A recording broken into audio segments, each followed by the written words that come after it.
Akshaya Tritiya offer మే 4 వరకు. ఎంత బంగారం కొంటే అంత వెండి ఫ్రీ.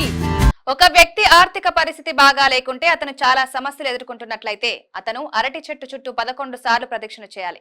అలాగే అరటి చెట్టుకి బెల్లం, శనగపప్పు, పసుపు కలిపి ఒక బట్టలో కలిపెట్టి ముడివేసి అరటి చెట్టుకి కట్టాలి. ఇంటి ప్రధాన ద్వారం మీద అరటి పండు వేర్లను కట్టడం చాలా శుభప్రదంగా పరిగణించబడుతుంది.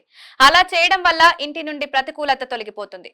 ఎవరికైనా మంగళ దోషం ఉంటే దాన్ని వదిలించుకోవడానికి అరటి వేర్లను పూజించాలి.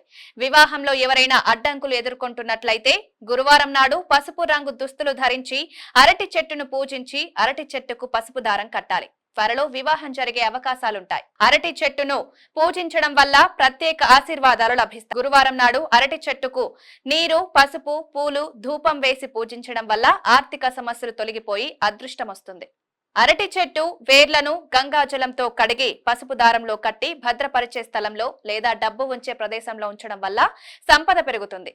ఇంట్లో అరటి చెట్టు నాటడం వల్ల వాస్తు దోషాలు తొలగిపోయి ఇంట్లో సానుకూల శక్తి నింపుతుంది. అరటి చెట్టుకు నీళ్లు సమర్పించేటప్పుడు నీటిలో చిటికెడు పసుపు, ఒక నాణెం వేయడం వల్ల ఆనందం, శ్రేయస్సు కలుగుతాయి.